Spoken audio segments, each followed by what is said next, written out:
Okay, well, so here we are, and this is our the Detroit Residents Advancing Civilian Oversight Candidate Forum.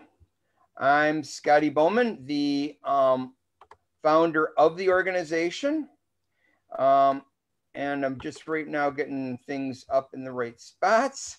Here I am, and so we have one candidate present. I initially planned on having both balloted candidates present. I did not know there was a write-in candidate until I found out about it tonight. Now, I will be opening up with a statement from Ms. Bernard and that I will read out loud and display on the screen. And then followed by that, Deborah Burke will introduce herself, and then we'll proceed to specific questions. So, and also you, and it looks like I'm already looking over at the chat. I can see a chat, and you will have an opportunity to ask your own questions. Let me first just go over and read Ms. Bernard's, Attorney Bernard's statement. So I'm opening this up, and it says, here, I'll just read it out loud. I guess I don't have to actually display it. So you should be seeing me right now. Okay. Thank you for your an invitation to participate in your forum with the two other candidates in the District 2 Police Commissioner race. Councilman McAllister requested all three of us to make separate statements at his community meeting a week ago. Respectfully, although, I have great admiration for DRACO and your sponsors, all of whom have been in the trenches with me on community justice issues in Detroit for many years. My schedule does not permit me to participate. Please tell your participants to contact me directly if I can be of service, and give Steve Hood and Ashley Smith my warmest personal regards. I am terribly busy protecting the civil rights of clients and community members whose legal rights have been compromised by police action in both criminal and civil justice system. I can and will make a significant difference and accomplish tactical achievements that will greatly benefit DRACO and your supporting organizations as the next police commissioner for District 2. Please know you can count on my continued support. My platform is attached, and if any of your sponsors or guests have any questions for me, I will be happy to reply directly. Sincerely, Linda, a warrior for justice, Committee to Elect Attorney Linda D. Bernard, Police Commissioner, District 2. I will post her complete statement as well as her platform on our website, and I may go back to the platform sometime in the program after we've given Deborah Burke a chance to introduce herself. And also I did want to acknowledge the sponsors after these introductions. So with no further ado, our participating candidate, Deborah Burke. Hi, Mr. Boman, and thanks to DRACO and sponsoring organizations and technical support by Ms. Smith. Thanks for having me tonight. I really appreciate the opportunity to introduce myself. My name is Deborah Burke. I'm a University District resident, and I hope to be District 2's next police commissioner. The Detroit Board of Police Commissioners is one of the oldest civilian oversight bodies in the nation. It has tremendous authority, even when compared to recently created oversight bodies. Ann Arbor just established their police commission in 2017. My educational background is in research, study, design, and analysis. I've worked at Schoolcraft College for 15 years as a faculty in the psychology department, and I currently serve as its chair. In 2018, I was honored to receive the Faculty Teaching Excellence Award. I've also taught classes at Women's Huron Valley, the only women's prison in the state of Michigan. Part of the job of police commissioner is to review data and ask the right questions. My background has prepared me to do just that. And if I'm elected, My skills as a professional academic, I believe, will strengthen the makeup of the commission. Education is one of several lenses that I've come to think about interrupting systems and institutions that are not working equitably for everyone. A couple of examples. I have an educational psychology class that I teach. We have a program at Schoolcraft for teachers who are already in the field to get them certified. So these are people already out teaching, and I teach this educational psychology class. I've created a critical race theory unit in that class, and that theory is threaded throughout the entire course. I'm currently creating a course dedicated to racism and discrimination in our psychology department. And I'm hoping to get our criminal justice, nursing, and our education programs to require it. I was also able to initiate a change in our criminal justice associates at Schoolcraft. It requires psychology, intro to psych, for students enrolled in the program. And I really think that when I think about police reform or reimagining public safety, I really think about leveraging curriculum or training as one path to educate police what it means to serve communities. So we start dealing with and educating people going in to the institution, and then on the policy side that I'm going to talk about a little bit, on this side, we put pressure and hold people accountable and change policies that aren't working. So putting pressure on police culture from both sides. While I've been at Schoolcraft, I've negotiated 2 faculty labor union contracts, one in 15 and one in 18. And during a 5-year period, I conducted all the oversight and enforcement of those contracts, managing all grievances and representing faculty. In 2019, I was recognized by my peers in the union with the Faculty Union Service Award. And I'm really proud of the work that we did as a team. And I think it's really important to think about sort of micro macro, in that, you know, you have your individual philosophies and ideas, but it's only through the work with other people. And even thinking about the police commission, it's just a spoke in a whole system that needs to be working better for, to serve everybody equitably. So I think another part of my experience that I bring to the role would be that I'm a civil and domestic mediator, and I believe in the power of restorative justice. I'm also the proud block captain of Oak Drive Block 5, and I work in my community garden and volunteer with the people for Palma Park. One part of thinking about being a police commissioner is drawing on lots of different expertise that's already out there. So I belong to and have worked with national, state, and local organizations. National Organization for Civilian Oversight and of Law Enforcement, that's NACOL.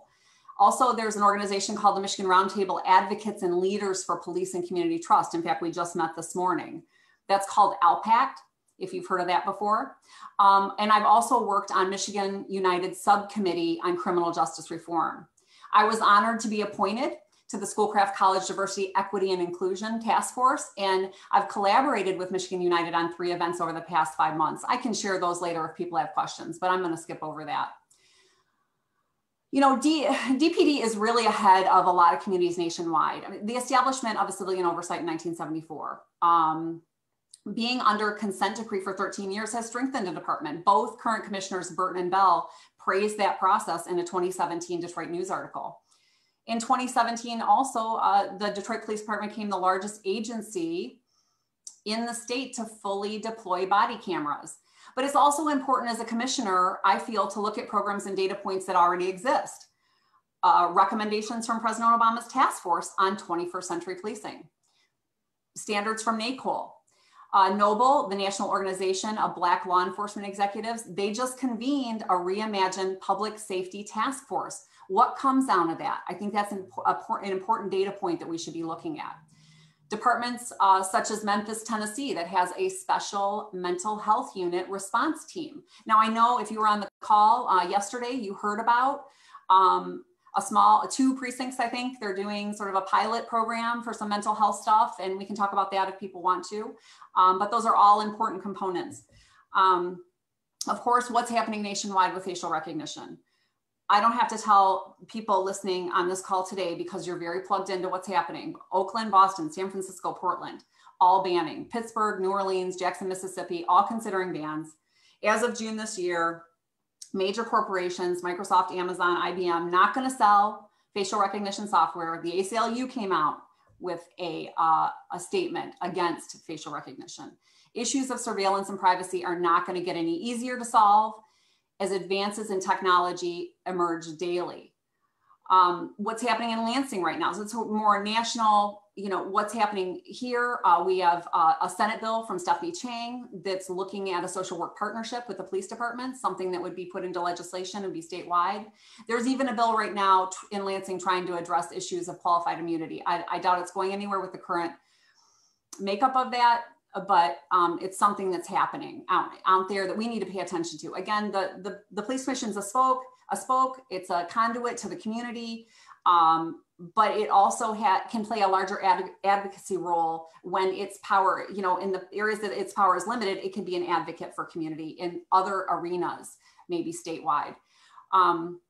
A good friend and colleague of mine actually was recently appointed by Governor Whitmer to the Commission for Law Enforcement Standards. And we've already been talking about training reform that could come out of Lansing.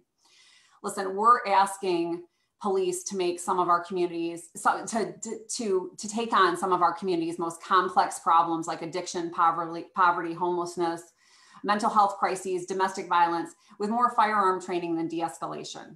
Police suicide is at an all-time high. Nobody's getting what they need here. Addressing officer mental health issues is a priority that will make us safer. Right now, this is a time of reckoning and re-examination. It's a time to reimagine public safety. It will require an understanding of the history of racism in this nation, looking at the research, best practices, national trends.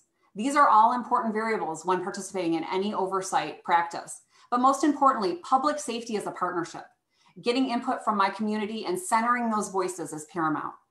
I'm ready to engage in whatever dialogue is needed for the health and safety of both police and community. I say that to say, if you don't align with the idea that there are systemic issues in policing that cause harm, let's talk about the cost of bad policing. 2.4 million, Freddie Gray, 12 million, Breonna Taylor, 20 million.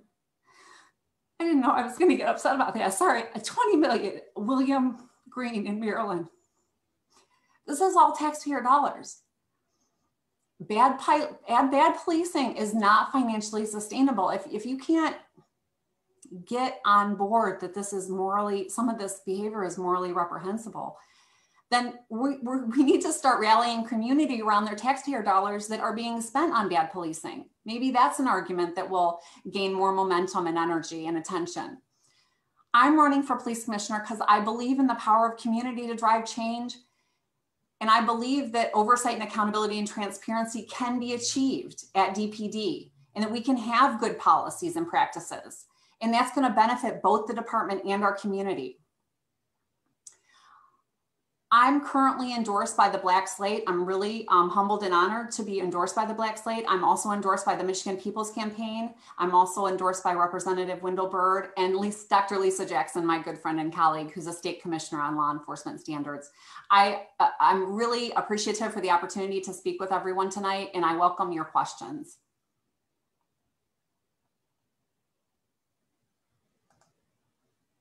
You're muted, Mr. Boman. Thank you very much, and thank you for alerting me to the fact that I was muted. I did want to briefly introduce our co-sponsors and acknowledge them. So let me just identify who they are here. We have, of course, Detroit Residents for Advancing Civilian Oversight is the organizing group, but we have Detroit People's Task Force, Hood Research, Libertarian Party of Wayne County, Red Clock Entertainment Group, and Occupy Detroit, all signed on as co-sponsors. And to be a co-sponsor, we were simply asking that those organizations help promote the event. So giving a little plug to each of these groups and exchange, they have helped promote the event. So moving back into the meeting, let's go to the questions. And I'm going to start out by, I'm going to actually go with the questions that I have here. And I'm just still trying to, I'm sorry, I'm getting a little bungled up in here finding things. I had, sorry. Oh, there it is. I found it. I'm so sorry for the delay here. Okay, so I'm going to be asking a question, and of course, Ms. Burke is here to answer. And then we'll also hear from others. Okay, so, and we had a time limit. We're going to be a little, that was to make sure everyone had a fair amount of time. I don't see as big a reason to enforce those strictly when we only have one participant. Describe policies that you will champion to give Detroit residents greater confidence that their complaints are taken seriously and that they result in policy and behavior changes in the department that improve community relations. Thank you, Mr. Boman, and thanks for the question and the list of questions. I really appreciated getting these questions and making sure that I was centered on the wants and needs and of our community and our residents. So as I said, I think that centering the BOPC on community voices is paramount. One of the first things that I'm just going to say BOPC, is that okay? That's the Board of Police Commissioners. For anyone who's listening that doesn't know that, I'm assuming everybody does. One of the first things the BOPC needs to do is to make a concerted effort to regain the public's trust. The community needs to know that the first priority of BOPC is the community is this first priority. The civilian oversight body, that if it doesn't answer to the residents, it's broken. The response to complaints is really the beating heart, in my opinion, of the commission.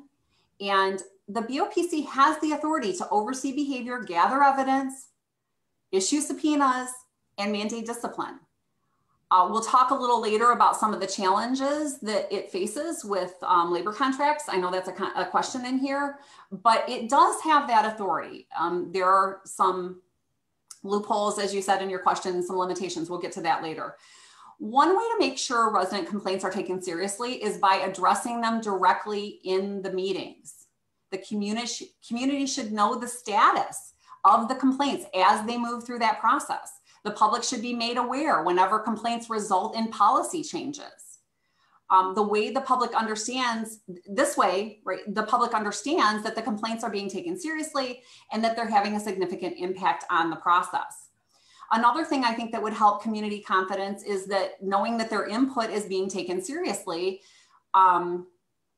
And so the process for receiving communications from the public, I'm not sure. Again, I haven't been onboarded. I haven't been elected yet. I'm hoping to be elected. And so I'll learn a lot more about I'll call it the back of the house of BOPC. But I'll just give you an example of something that I know happened. Excuse me. So I know someone who is with the Detroit Disability Power Network. In June, they sent a list of really important issues to the BOPC through their regular email address. And the issues dealt with things that they felt were very serious to the communities that they serve.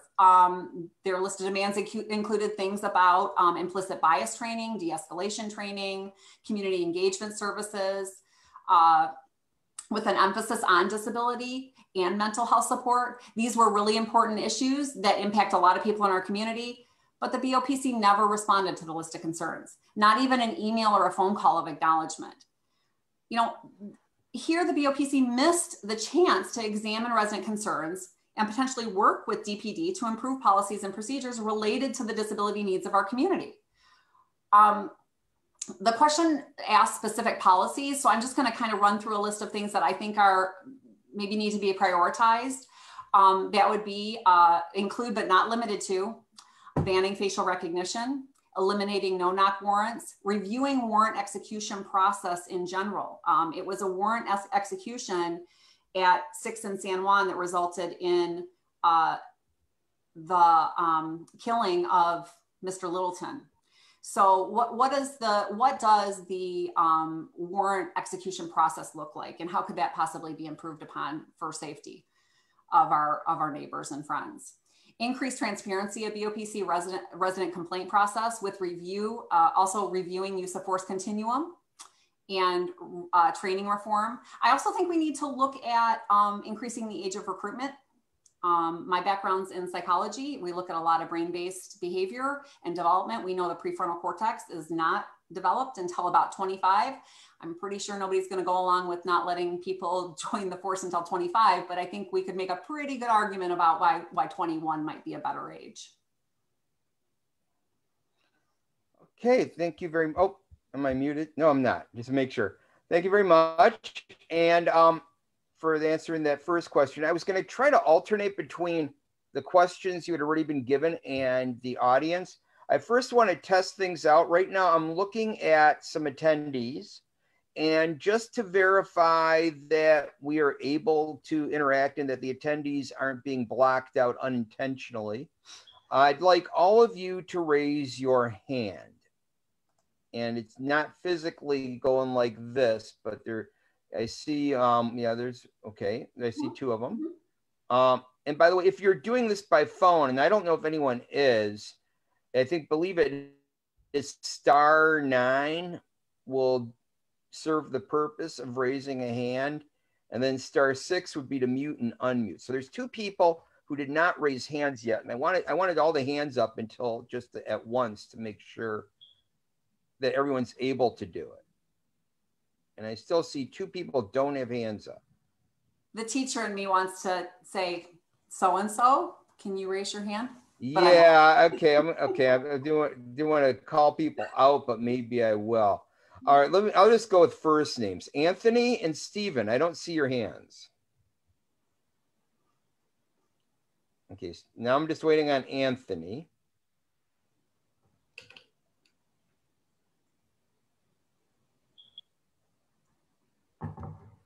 Okay, and okay, Anthony, if you're using if I see your name and not a number, I believe that means you did use Zoom to get in. So it would be, let me describe where it is. There's like a little ribbon at the bottom of the screen that may not be visible until you sweep over it. And when you find it, there will be an option like a picture of a hand, or actually, you know what, I take that back. You might actually see it if you go to participants and look there. I think you might have the option of raise or lower hand. And if that still doesn't work, if you could find the chat window and there's something that says chat and is, Anthony found it. Good, so everyone knows how to raise his or her hand. And so the only thing now is if one of you have a question, keep the hand up and everyone else lower your hands.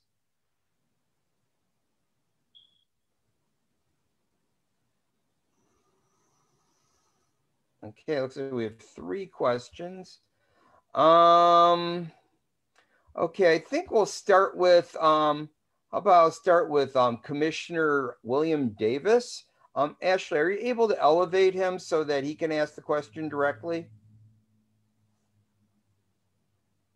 That's the answer. Yes. Okay, you need to unmute yourself, Commissioner. Good afternoon. Hi, Commissioner Davis. Well, I didn't really have any questions. I was just tuning in to listen. Oh, apparently I had asked everyone who still wanted to ask a question to keep their hand up and everyone else to lower it.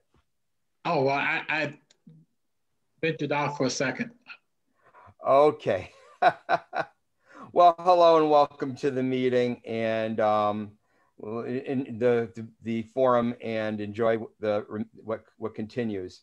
Now I see all the hands are down, so I think at the moment there aren't any questions from the audience. We'll see if there's some later.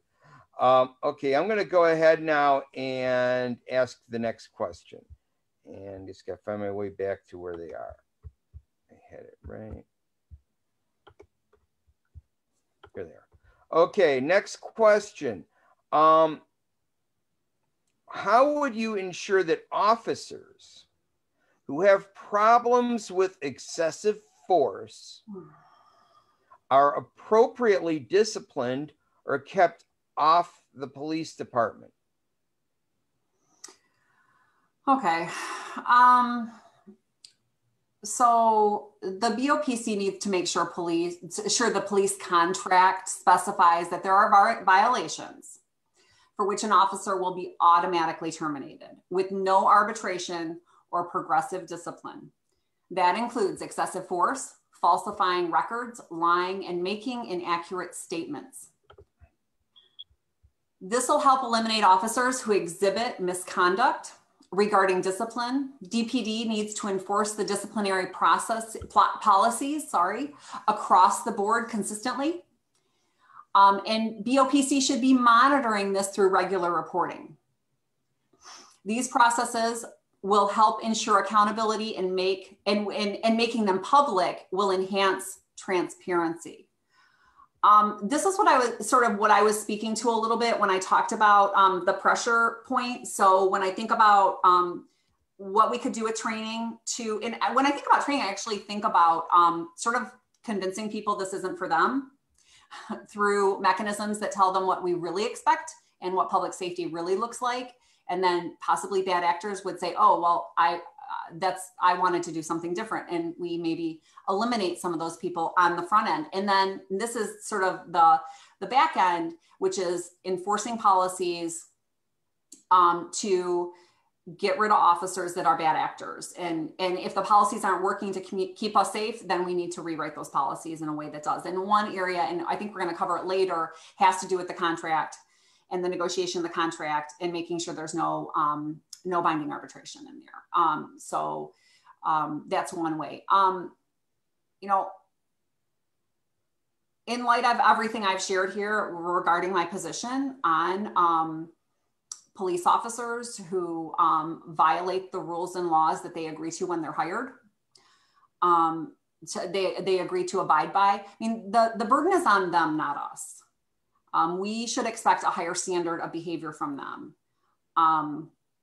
In light of everything I've said here, Dwayne Jones should be fired. And that would be my position. The work that needs to be done involves a lot more people than the BOPC. And so building relationships and coalitions and working with city council.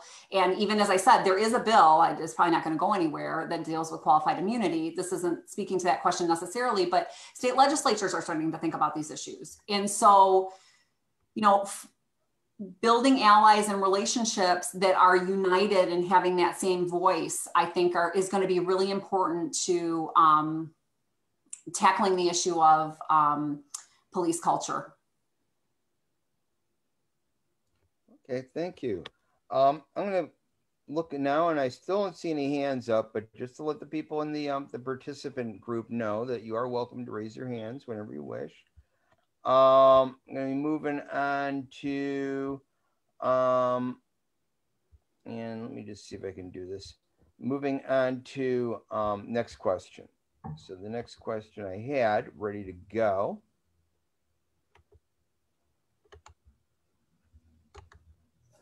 I'm sorry, I'm still getting used to doing this. Okay.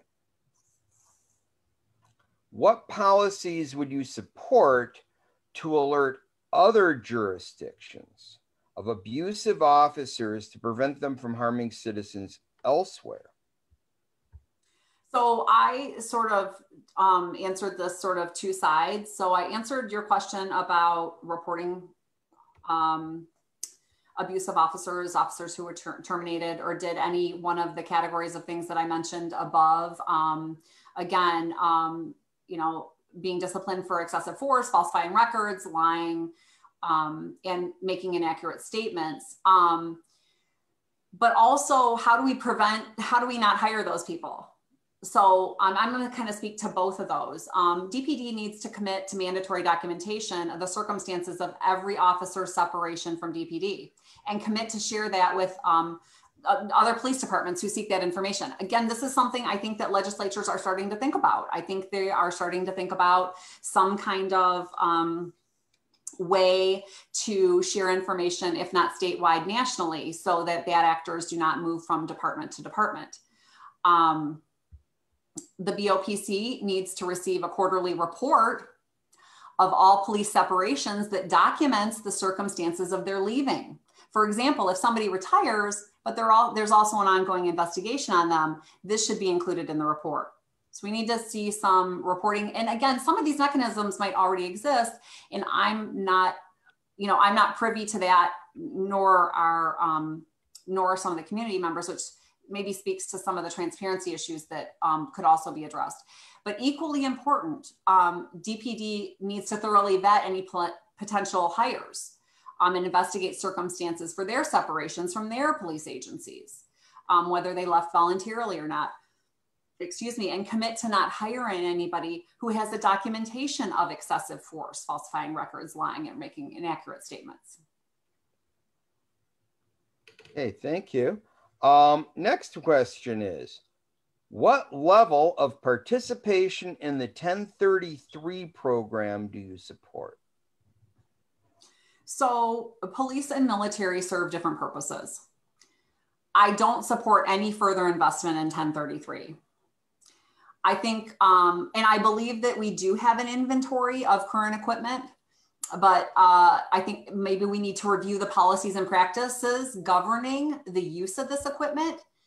And I think that's essential to determine what militarized equipment is in possession of DPD. So that when we think about the deployment,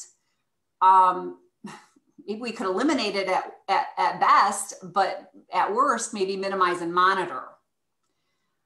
The Board of Police Commissioners needs to receive a report when any of this equipment is used to determine why it was used and to ensure that community members were not put at risk.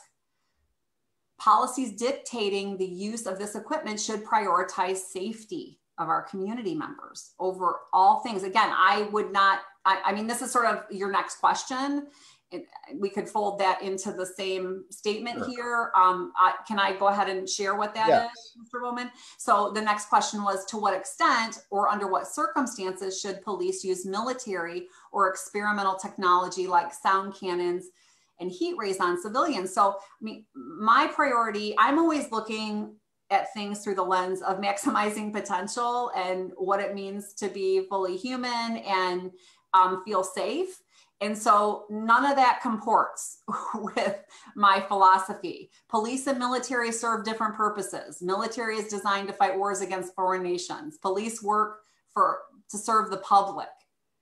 So you shouldn't be using military against the American public, right? So to answer sort of both those questions collectively, military technology should not be used, or equipment, by police on our communities. That would be my position. So I certainly wouldn't want to see it expanded. I would want to see, again, at best, elimination of the use. Worst case, I would want to see it very strictly monitored and reported on anytime it was used. Okay, then the next, there's two items here, and I think since I'm going to read both of them since you seem like you are, ready to go and address more than one thing at a time. And these two are also connected, so I'm going to read these in order, though there are some differences between them, but they are connected. Under what circumstance should police use facial recognition technology is one of them, followed by to what degree should police surveil citizens with cameras? Facial recognition has got to go. I listed in my intro all the cities, and people on the call today already know who has gotten rid of it, who's considering it, and who's not going to sell it anymore. So I'm not going to belabor that point. A week ago Tuesday, City Council tightened its grip on facial recognition technology by renewing the DataWorks contracts. Several of you got on that call and made statements. Two representatives from the ACLU of Michigan spoke.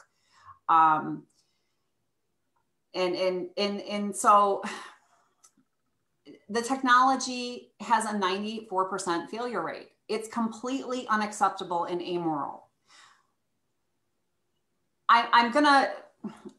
And so I really struggle with this stuff because it's just so terribly wrong. And we have lots of data to support that. And it's very clear that the moral argument, even with data points, it's not going to win.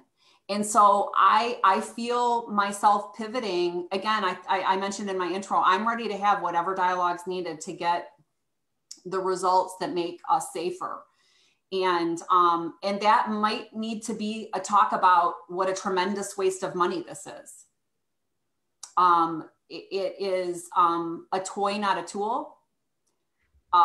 In addition to being ineffective, as I said, it's costly, millions of dollars spent on this technology. This money could be used, in the community on mental health programs, job training, diversion programs, summer school, after school programs, so the technology is a colossal failure. It needs to be abandoned immediately. It's already caused irreparable harm to two men that we know of, Mr. Robert Williams and Mr. Michael Oliver. Its failure rate in identifying Black and brown faces exposes the racism ever present in our nation. Surveillance does not equal safety, right? So the over surveillance of communities it's not a new phenomenon. Technological advances are just a new version of an old narrative, right? That some of us need to be monitored more than others. Policies and laws addressing issues of privacy, they follow the technology. It should be the other way around. And meaningful discussions about what public safety really looks like typically doesn't include surveillance. So this is just another example of people being over-policed and underprotected. Thank you, Ms. Deborah. Mr. Stephen has a question. Do you mind if we go to him, Scotty? Sure, and he can introduce himself. I'm willing to bet he probably would like to share his full name, but I'll let him decide that. Yeah, please bring him up. Hi, my name is Stephen Boyle. Hi, Stephen. Hello, welcome, Stephen. Hi. I am, I'm currently running as a Green Party candidate for state representative in District 3, and I'm really glad to see actually that Ms. Burke is in my district. I believe you're in Green Acres, which is an awesome thing. I saw a bunch of your signs when I was out placing my signs today. One of my concerns, and I posted it as a question, is that when police act outside of a police code of conduct, should their immunity be held in check and questioned by the courts? And should they actually be perhaps tried not as an officer, but as an officer that has violated their code of conduct and thereby may perhaps be tried as a citizen rather than as an officer because they've literally done something during the action that should remove them from that? I can give an example if you'd like to hear. Yeah, I think so. Is this something that occurred in the line of duty? So I was literally on John R. Watching police interact with a person that was unruly around a store. He comes out of the store. He's kind of toying with the police. He's staying on precinct 11 and they're from precinct 12. So they're like calling across the precinct line. And one of the officers is a canine unit. And she's like, you keep toying around with this, I'm going to get my dog out and my dog can run faster than you can. That, in my position, I feel that is a threat by the police that's not warranted. I don't see how that was a legitimate thing for the police officer to have done. I would agree with you. And so your question is, if we're really in sort of hypothetically, if the dog had been, I would hope and pray that she wouldn't see through on her threat, that it was just a threat to a scare tactic. I don't agree with that. I think we need to engage with one another in a very human way and de-escalate things. I mean, I want to make sure I answer your question directly, but I do want to talk about sort of the nature of fear and stress and where that comes from in our bodies and how we respond to police and how police respond to us and how that's terribly problematic right now. But, you know, I don't really understand some of these police interactions, and it's hard to speak to an N of one, you know, but I think when police violate their own policies, they need to be held accountable, and these policies need to be written in a way that's very clear. I mean, they take the job, they agree to work for, you know, they understand the laws and policies governing their own behavior, and the burden is on them, not us as community. Thank you. So, you know, their standard is higher. They are, and this is sort of part two, and the other thing I was thinking about as you were talking and trying to make sure that I'm answering everything that you're asking of me, but police need to understand many of their interactions are taking place with our friends and neighbors on the worst day that they've had of their entire lives. So, you know, I don't know about you guys, but my worst day, I wasn't doing real good. And I needed support and kindness. And even if I had done something I shouldn't have done, I needed some support and kindness and not to be treated like what dehumanized. And I think we've sort of, there's a little loss of humanity in the interaction that takes place between police and community sometimes. And I think that, again, the burden is on them. The reason that our communities are feeling frightened is because they've been terrorized. How would you feel about like a performance review conducted by, I almost want to say a public tribunal, but I want to say we should have questionnaires basically within our precincts perhaps, or within, you know, the police commission districts, where there's some feedback as to how do you feel police have interacted in your area, and get people to send back a response. I think it would help. Well, I think that I don't see, you know, we don't have to, that could be done without linking it to individual review processes. It's something that probably should be done. I don't know if anybody else, I received an email about the BOPC recently. Did anybody else get that? Sorry, I have to be a teacher. Show of hands. Did anybody get an email about asking me questions? Did I know about it? There were several questions, and somebody else told me they got it also. So I'm not sure. Survey. Yeah, the survey. Did that get sent out to everyone, Commissioner Davis, if you don't mind me asking?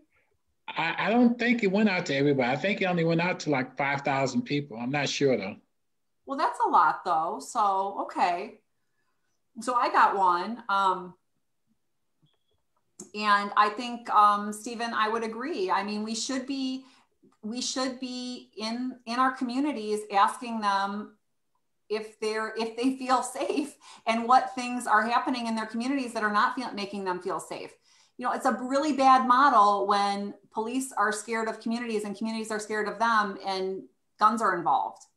And we have physiology of fear and stress going on and no working knowledge. We don't train police in the physiology of fear and stress. So they're not monitoring themselves, and they're further not thinking about how a community member might be responding stress-wise and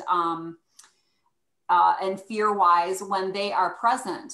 And so it's a really bad mix right now, quite frankly. And this is not a right now issue. This is, you know, this is centuries old. Okay, we have another question coming up, but before we get there, I did want to make sure that I read this platform that we have from Linda Bernard. I feel I'm trying to keep some balance here, and while we only have one candidate, it's a little difficult to do. But I will read this off. It's very brief. So I'll just go ahead and do that. And what she had here is a Warrior for Justice in Police Accountability platform. Number one, assist in the development of a command structure that protects all citizens and works in partnership with the community. Two, prohibit promotion of officers who are criminally convicted of crimes while on duty and place their names on a public registry. Three, prohibit the use and threatened use of paramilitary force and equipment against citizens exercising the right to peaceful protest. Four, mandate the use of body cams and dash cams by police at all times when making a stop or an arrest. Five, reaffirm free speech rights at Board of Police Commissioner meetings and not prohibit or limit free speech in violation of the rules of order. Six, provide increased oversight of police operations, budget, etc., by requiring full disclosure in reports to the board on matters of community or board member concern. Seven, establish a review procedure which includes police personnel and non-department representatives of all cases involving the use of deadly force resulting in serious injury or death. Attorney Linda Bernard is a licensed attorney in Michigan, Pennsylvania, and Massachusetts, and the District of Columbia, the U.S. Supreme Court, and numerous other federal courts. She is former counsel and CEO of Neighborhood and Legal Services at Michigan Civil Rights Community Hearings Officer, Detroit Administrative Law Judge. She is a lifelong resident and second district graduate of St. George High School, and that is magna cum laude, Wayne State University Monteith Honors College, BA, Wayne State University Law School, JD, and University of Pennsylvania Law School, Masters of Law, LLM, first African-American graduate. Linda argued and won 3 important cases in the Michigan Supreme Court. That completes the content that she has sent to me to share with you. Okay, now I'm gonna continue. Mr. Boman, if you don't mind, I'd just like to respond to one thing that I heard since. Okay, sure. A chance for rebuttal. And you can clarify, but I think I heard her say that people shouldn't be promoted that are criminally convicted. I think we would differ there. I think people who are criminally convicted should be terminated. Okay, well, I don't necessarily see they're mutually exclusive.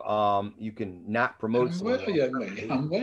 Well, if they're terminated, they can't be promoted. True.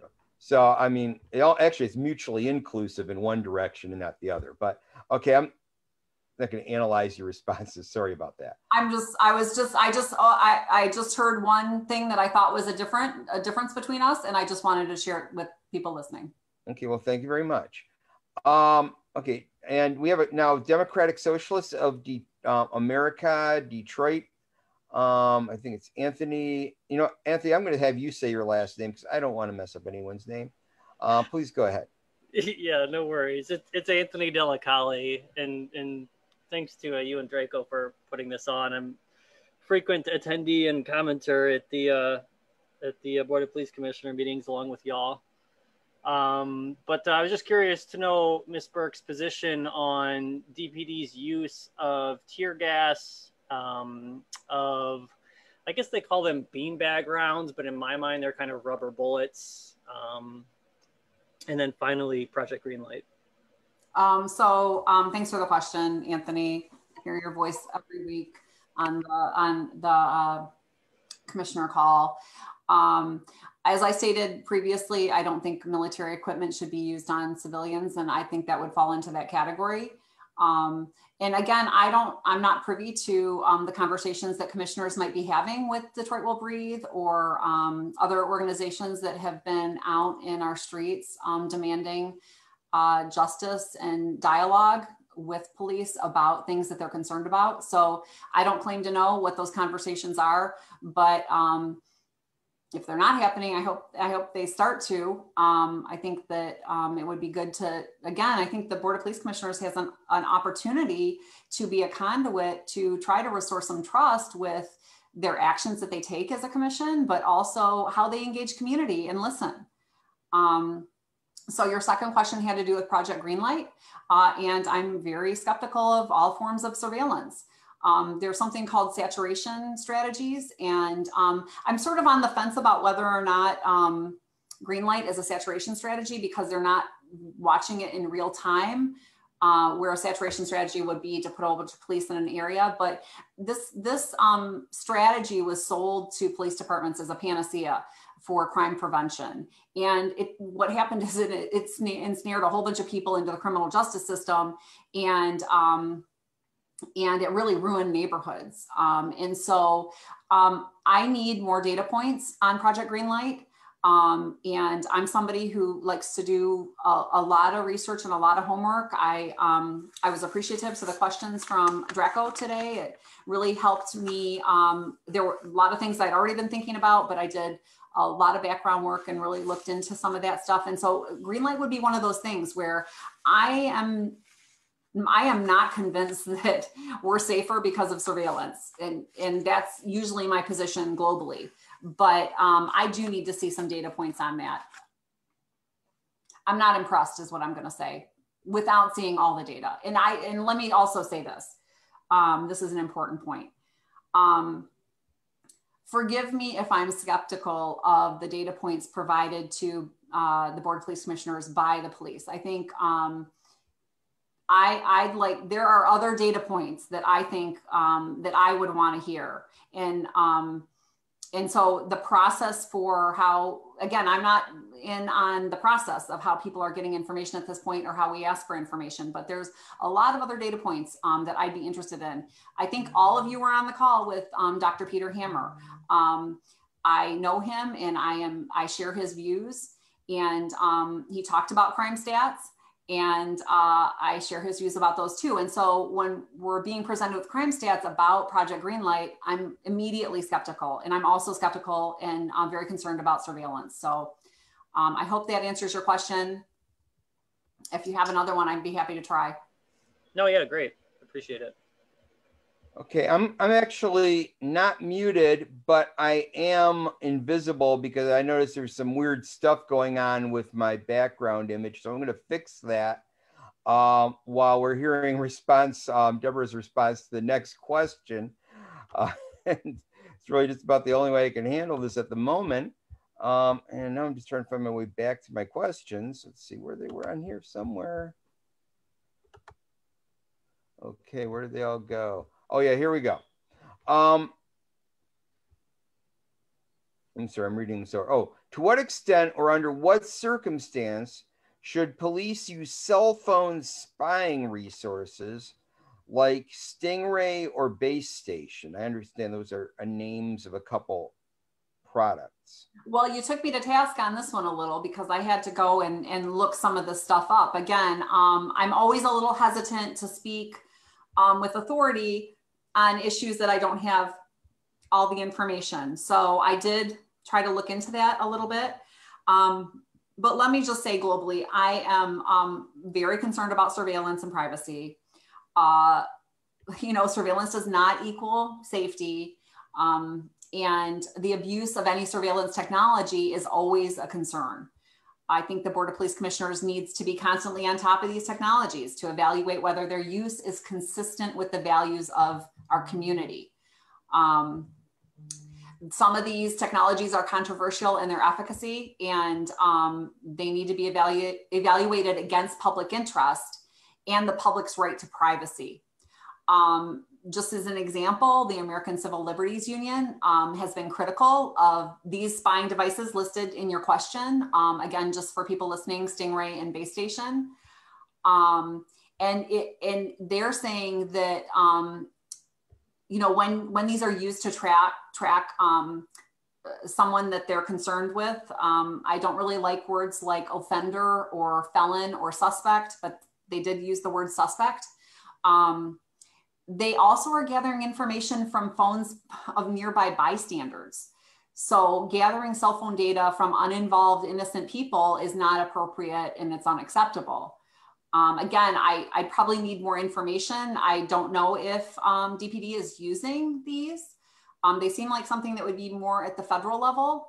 I actually think, if I read correctly, weren't they using some wiretapping type devices, technology to catch the people who were plotting to kidnap the governor? I think I read that. If you're asking me, I don't know. So I think I did read that. But also on the topic of language, there's something in psychology we call othering. It's when we sort of assign a name to someone that they didn't choose, like felon or immigrant or suspect. I was really disturbed yesterday in the meeting when someone was reporting on, and forgive me for not remembering everyone's name and writing it down, but a gentleman was talking about suspects, and he was calling them offenders. Did anybody catch that? Did anybody else catch that? It was the gentleman, he was towards the end of the call, white guy. Did anybody else catch that when he did that? I thought it was really inappropriate. And I'll tell you right now, if I had been on the call, I would have interrupted him and corrected him. I found it very upsetting that he was calling people that they were suspecting of committing crimes offenders. Well, I don't like the word offender or felon or suspect, but they're community members. They're our friends and neighbors. So I think the language of police, I'm not going to change that overnight, but I'm sure not going to engage in it myself. I'll say that much. Okay. Well, I'm going to go on right on to the next. Unless is there a Ashley? Is there a community member asking a question right now or raising a question? Yes, Commissioner Davis. Let's have I'll have Commissioner Davis come in, and I can get back to these later. Go ahead. Oh no, I wasn't asking a question. I'm back and forth because I was finishing up another meeting. But Commissioner. I'm still listening. All right, I'm gonna let you go back then. Okay. Well, we'd like to see your face and hear your voice. It's nice. All right. Yeah, Commissioner, you will be a candidate probably next year, right? In a different district? I will be a candidate more than likely for something next year. Oh, okay. We mean it. Okay, well, remains to be seen. Okay. Now moving on here. What do you see, and this is of course going to Deborah Burke now. What do you see to, am I reading this right? I'm sorry. What would you do to see that the Detroit Police Department close loopholes in contracts that enable arbitrators to usurp commissioners' authority on matters of discipline, promotions, and dismissals? So it's clear across the country that one of the most effective ways to influence police behavior is when the police contract is up for negotiation. So the Board of Police Commissioners needs to strongly encourage the city to eliminate arbitration for termination and discipline and promotions. So if police officers are deemed unfit for duty by the police chief or commanding officer, or if they have used excessive force, falsified records, lied, or made inaccurate statements against our community, we do not need an arbitrator restoring their jobs or giving them promotions. This is, again, speaks to a number of these questions, speak to what's the power of the Board of Police Commissioners, and then what kind of influence, how can they advocate, what kind of relationships do they build with, external elected officials at the state level, elected officials at the city level. How do we build allies? And I think one of the most important things is listening to our community members and getting community members, our friends and neighbors behind the Board of Police Commissioners. And I think that also, so when difficult conversations have to take place, that it's not just the Board of Police Commissioners, it's the rest of the residents saying, no, we don't want this. So I think that those relationships are going to be really important to me personally, but also when we look at things like negotiating contracts, who's going to have a seat at the table, and how can we have good positive relationships with those folks to make sure that that basically we're a conduit to the community voices. And so our seat at the table is, basically a proxy for our residents. So how do we have those communications? I think that's important. I'm going to take the liberty of a follow-up question, which I haven't done earlier. And if you have no objection, if you object, of course, I guess you don't have to answer. No. But yeah, I understand. So what you're talking about is negotiating contracts that get this right to begin with. And I definitely think that would obviously be the ounce of prevention worth a pound of cure. But in the meantime, do you see any other way? And I'm thinking specifically of, for instance, and I know there's other people in the police department that have issues, but since the name already came up, and it's definitely a name that I have been speaking to over and over again, Dwayne Jones, for instance. In your opinion, is there anything that the current commissioners could do if they had the will and if they had the majority right now to prevent him from continuing on as a sergeant in the Detroit Police Department? Well, I mean, so not having access to the to all the ins and outs of the cases, that certainly is a challenge for any of us. And so I think that right now it seems like the strongest thing that the commission could possibly do is to, and I think this actually could go for many different cases, is to engage the public, engage the press in the dialogue about what they stand for and what is right and what they do not stand for. They should be putting out whether it's some kind of statement of against promotion, a statement against a arbitrated dismissal that then the person didn't get dismissed. I think public statements, and actually, I'm just going to use facial recognition. I know that's not specifically to your question, but let's see a statement. If the commissioners are being told that they, by council, that they don't have the authority to ban facial recognition, why not put out a public statement admonishing it, for starters, and get some conversation with, let's engage the public, and put some pressure on those elected officials vis-a-vis the public. And I think that's another way, is to that's why I say community members are such an important part of the commission, because they can be the pressure points to public officials and elected officials. And that could also possibly be an avenue to what your question was. These issues are being dealt with, I think, in many state governments are wrestling with these issues of how they're going to deal with, and people are just fed up, and they're angry, they're exhausted, they're grieving.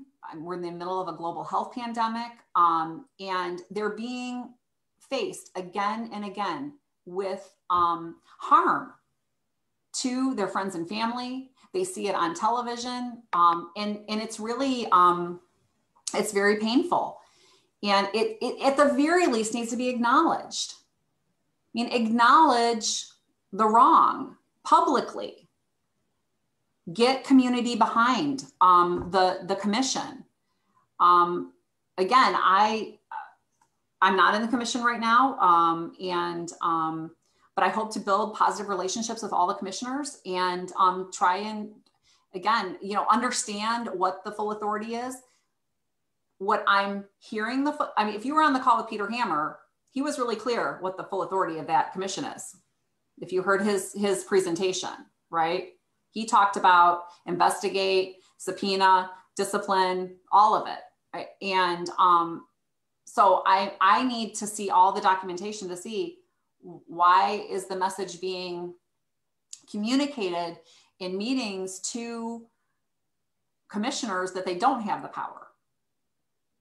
Now, I know in Ann Arbor, they're fighting right now to get an outside attorney, not a city attorney. I think that could be another path, thinking out loud, is getting an external attorney and pushing for that and say, you know, there's too much of a conflict of interest with the internal city attorneys. We need an external attorney to tell us. And then if the city wants to fight, then maybe you got to take them to court for the power that's already supposed to be in the commission. Okay. Thank you for that. By the way, I'm just gonna I got another question I'm gonna follow right up with then. And this was from the set of questions that were sent out. By the way, most of the questions that I've been asking were sent out to both of the balloted candidates, and so they had a chance to read these before I'm asking them. They're not impromptu. Would you support making Board of Police Commissioner meetings in minutes accessible to the general public? Absolutely. One of the key responsibilities of any civilian oversight body is to increase transparency of the police department to the community it serves. So the Board of Police Commissioners works for the people. Therefore, the minutes, the videos, the meetings, everything should be 100% accessible. Right. So residents need to have a sense that all the work the commission is doing on, you know, they need to have a sense of all the work that's being done on their behalf. You know, Board of Police Commissioners documents, processes all need to be available for public scrutiny, criticism, or support. How does the public know if they support what we're doing or not if they can't see it? It seems antithetical to the purpose of a civilian oversight to not. Okay, thank you. I'm going to go right to the next one. Then I was just actually looking over at the chat, and I don't see any additional questions yet from our participants, but I will go right over then to the next question that was sent out ahead of time. And the next one reads, many retirees and veteran officers lost benefits as a result of Detroit's bankruptcy. How would you use your authority over the DPD budget to prioritize restoring some of those benefits to disenfranchised officers? Well, like probably most of you, I voted against emergency managers and we got them anyway. I voted against right to work and we got them anyway. So with an emergency manager and the bankruptcy agreement, many of our friends and neighbors were financially harmed and police officers weren't spared. I think raiding the police pension fund for the sake of the bankruptcy agreement, it was highly problematic. A solution to remedy the harm done to retirees is required. Their ability to support themselves has been impacted through no fault of their own. As a member of the Board of Police Commissioners, I would advocate for the city of Detroit to restore lost money to the pension fund. I'm not sure, again, I need to, you know, would DPD's budget be a part of that? Would it be a part of a separate budget line item? I think this is where relationships and advocacy as a police commissioner would come in. So how do we as the police commission advocate for our residents who've been harmed in this way with the relationships we have with city government and also our residents? So we, coalition building and trying to put pressure on elected officials to know that this is really important and people were hurt and they need to be restored. Thank you. And the next one I have, is it a conflict of interest to accept campaign contributions from DPD contracts. Actually, I might as well say the whole words here. I got a minute. Detroit Police Department contractors, or the DPOA, which is the Detroit Police Officers Association. It is the union of the police. I have not and would not accept a donation from DPD or contractor or DPOA. But each candidate, whether it's for police commissioner or any other elected office for that matter, is going to have to make up their own mind, make their own decision, make that assessment. I'm not beholden to anyone. I've sought endorsements from organizations that I believe align with my philosophy, and I'm grateful that they have agreed to endorse me, like Michigan People's Campaign and the Black Slate. So my campaign is run, personally financed by myself and donations from my friends and family. And again, I think it is a conflict of interest to specifically, to answer your question, it's not something I would do. I don't know if, I don't know if anyone else, I didn't run a list of people that were getting those donations. Do you know this? Do you know who's taking donations from? And in your particular contest, I do not know. Yeah, I don't know. And in fact, I have to look at when the filing and posting of those reports is even coming up. It's coming up. It's on I think on the 19th. Okay. I got it written in my calendar because I'm super scared I could have never predicted I would be running for public office. Back in June, May or June, it wasn't something that I thought about. I learned about the opportunity to serve, and I had a number of people around me that I trust and that I care about and care about me say that they thought that it would be a good fit for my skill set. And I had about 24 hours to think about whether I wanted to or not, because there was a little tussle between the administration and the police commission about whether or not it would even be on the ballot. So I had 4 days to collect. I got the signatures. I got the signatures, but I only had 4 days to get them. And I'm humbled and grateful for my friends and neighbors that took sheets and helped me. But it's been an interesting process, and I'm to sort of bring it full circle. I'm super nervous about all the reporting deadlines and everything that I need to do. And so I can look really quick in my calendar, but I believe it's the 18th or 19th. I'm wondering, because I never got a straight answer. I actually was inquiring, trying to find out why anyone thought the charter would mean anything other than what it said regarding a vacancy in a Board of Police Commissioner member's seat. And what the charter said was that in the next election in the city, and the charter was clear in defining the difference between the municipal elections, they're every 4 years and it's always on an odd year, the next one's next year, and what it means to stay an election in the city, which is any election that includes the entire city, period. And so I was actually kind of taken aback that this was even an issue as to whether or not the office would be on the ballot. Do you have any insight into what that was? I don't know a ton, but if we think about when Conrad Mallett resigned, there actually should have been an election. Like the appointee should have not stayed in that role, I believe. Was there a general election more than 180 days after him before now? I think there was. And then, so like that opportunity was missed. And so I think that the mayor's position might've been, hey, you didn't do it then, you can't do it now, we're just gonna wait. But as you stated, the charter dictated otherwise. And I think that sort of the decision got made maybe a week and a half before maybe 2 weeks before the sheets were due, the petitions. Well, yeah, I sat in on the meeting. I mean, like we're doing now, virtually. And there was one, I'm trying to remember if his last name, I don't want to take an incorrect guess as to the last name, but there's a gentleman from the legal department that was going to read an objection, and then he said he wouldn't. And then I emailed him separately going, what was the objection you were going to read? Because he said it's a moot point. He didn't have the votes anyway to win the objection. And he's just like, well, what do you mean? And I'm like, well, you had an objection. What was it? I never got an answer.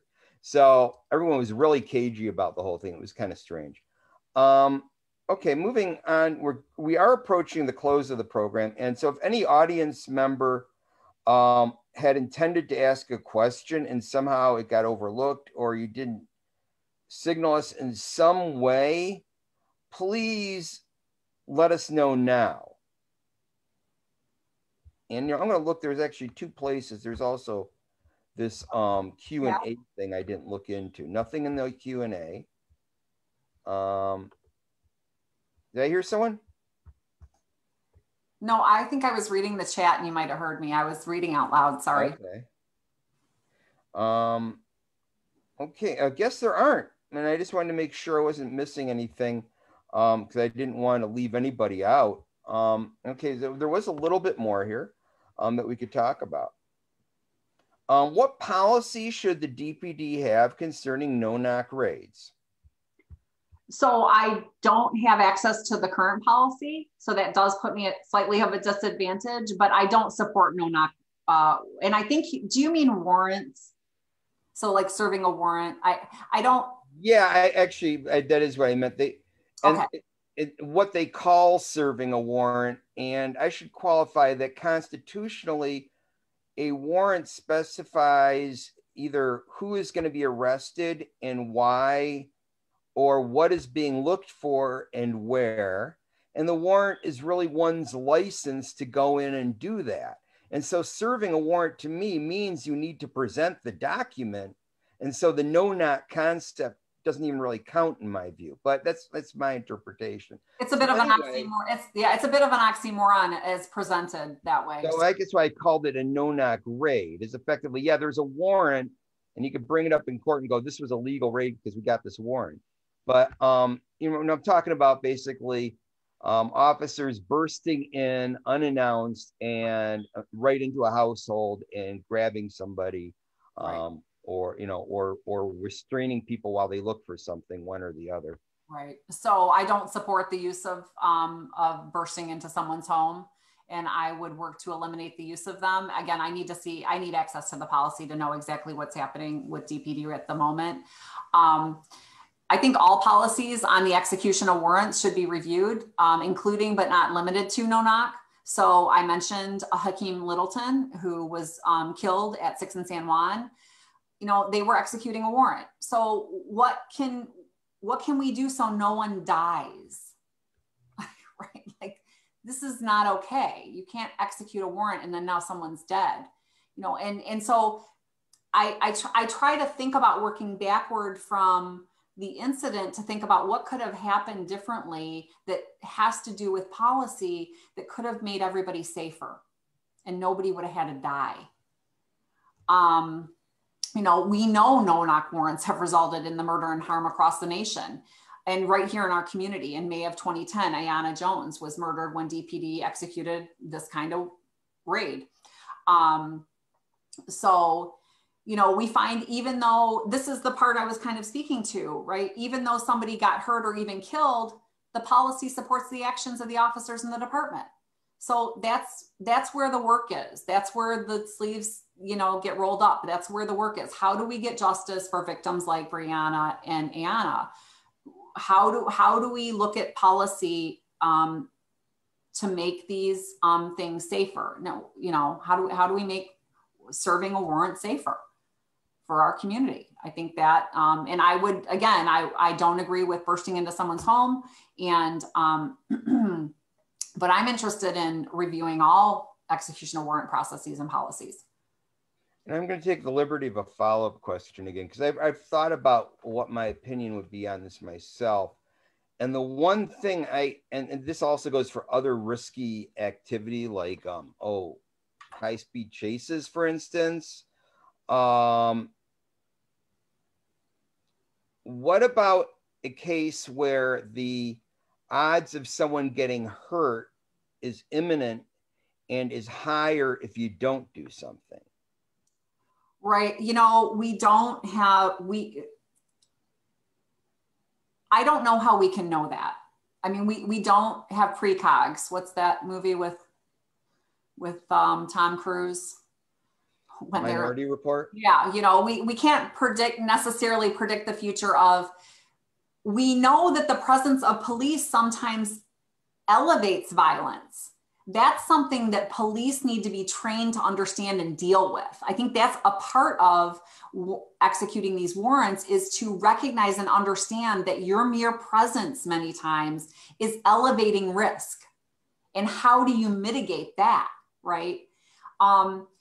I don't know. I mean, that's a real philosophical mind bender in terms of, you know, again, I don't know that we have a crystal ball that we can say we know someone's going to put someone else at risk. They constantly are talking about people who barricade themselves into homes. Certainly if there's somebody in that home as a hostage with them, that's very dangerous for that person. And I don't know if that's the situation you're describing. You know, should they burst in and try to keep someone from being harmed in that home? I mean, these are complicated issues, and there are no, you know, I went through the questions, I've thought about these things, and, you know, but they're really, what we ask police to do is very complex and complicated. And in many ways, all we've given them is tools of force. And so it's just, it only stands to reason that we're, and also a philosophy of force that goes back, you know, 400 years. So, you know, I think that it really has to do with looking at policy, trying to put pressure on the culture, and community has to be paramount. I mean, listening to voices, right now, I don't get a sense that the community is behind the commission. You know, and a moment ago, you were leading right into the last question that we had sent out. And I think this will be, may have a little bit of commentary here for closing that'll put us a little over. But this was the last question I put out, was what changes would you support in the DPD use of force policy? Yeah, I think I kind of, when you see my comments written, if anybody goes back to look at them, or you, Mr. Boman, I kind of bullet pointed them. I think re-examining the use of force continuum. How can we improve it? Right now, the model is not scenario based, which is something that other departments are using. It's more like what you think or feel at any given moment necessarily. And there's little or no training, as I've said multiple times, on the physiology of stress and decision-making. So there's physiology of fear, physiology of stress, and then how does that play a role when we're trying to make very critical decisions? I mean, these are essential tools that we need to give police to help them, and it will in turn make us safer. You know, how do you get to lethal force? What's a measurable justification? Those things need to be examined. Determining what factors, like a checklist, must be in place before force is used. So again, it's not just, oh, I'm going to go through this checklist. I'm experiencing a very stressful situation and circumstance, and I need to call on my understanding of my stress response and my decision-making all at the same time. These are very difficult things that we're asking police to do with no training. So training reform with an emphasis and better understanding on stress response and self, and also, you know, how interaction with the community elevates stress of community too. If policies are violated with use of force, I think that, you know, officers need to be terminated. And if they've broken a law, they should be prosecuted. Again, there's a list of things they agree to, policies and laws, when they take the job. The burden is on them. And so they should be fully aware of what they should be doing and not be doing. There's a couple of departments nationwide that actually have a response to resistance policy instead of a use of force. And I think that might better communicate both to officers and the public the true meaning.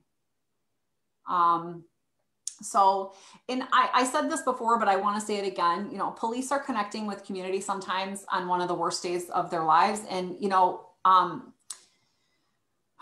lack of empathy toward what people might be experiencing in that moment, especially when it comes to things like domestic violence or mental health crises and things like that.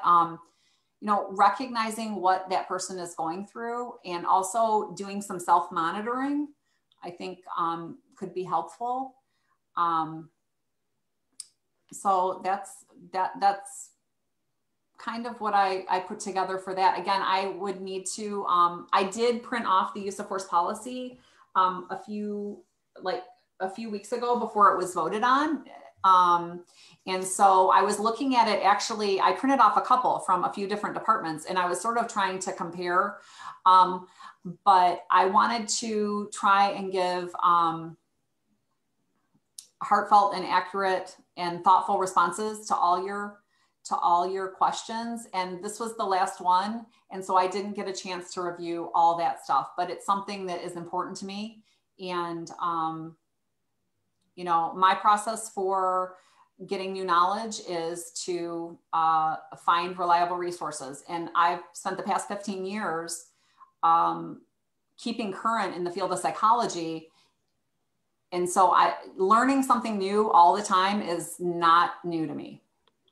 It's not a new process to me. I do it all the time, every day. There's no way. If I was teaching what I learned 15 years ago to students today, wouldn't cut it. So I have to stay current. I'm very versed at staying current in what's going on. And I feel very plugged in to what's happening nationally and even in Lansing. Okay, well, thank you. And we have gone over, and thank you for your participation. I know you probably didn't come into this expecting to basically be going solo, but thank you for doing that. And thank you for those who have joined us and in the audience and asking questions. Special thanks to Ashley Smith, who has done an excellent bit of engineering work, because I was trying to just work with the basic Zoom platform, and I just do not think it would have worked as well. And I also wanted to, again, acknowledge our co-sponsors. I'm going to pause for a second while I pull this up again so I can read everybody's name. Those include Detroit People's Task Force, Hood Research, Libertarian Party of Wayne County, Red Clock Entertainment Group, Occupy Detroit. And I did make this open to everybody, so there wasn't any, intentional bias. It just kind of came out as it is. And also in the spirit of fairness and in keeping with my promise to the candidates, I will be posting all of the responses I got to those questions, as well as Linda Bernard's message to us about, about her not being here. And I'll post the content of that letter on, and all of this will be posted on the DRACO website. That's DRACO.life, DRACO.life. Again, that stands for Detroit Residents Advancing Civilian Oversight. Also, I will be posting Attorney Linda Bernard's platform that she sent as well on the website. So I'm going to be posting in this video, hopefully, assuming everything saves properly, we'll have that posted on the website as well. So again, I thank everybody. And I think that pretty much sums it up. Have a wonderful evening. And I know what it was. The one other thing I needed to get in here is, sorry, maybe Deborah, what is the name of the writing candidate? Kenneth Johnson. Kenneth Johnson. Okay, thank you very much. So I do need to acknowledge that there is another person running, and that's all. And also, if Kenneth Johnson, if anyone who's listening or watching knows Kenneth Johnson, Kenneth is welcome to reach out to me. And you can actually find me on Facebook at Scott A. Boman. That's my legal name with the middle initial. On Facebook, also I will give out my email. It's Scotty Boman, SCOTTYBOMAN at hotmail.com. And he can contact me and let me know, how we'll go over how I can get his responses to those same questions posted so that everyone has an opportunity to be recognized, and that information will be out there. So again, thank you. And I wish don't forget to vote. Take care.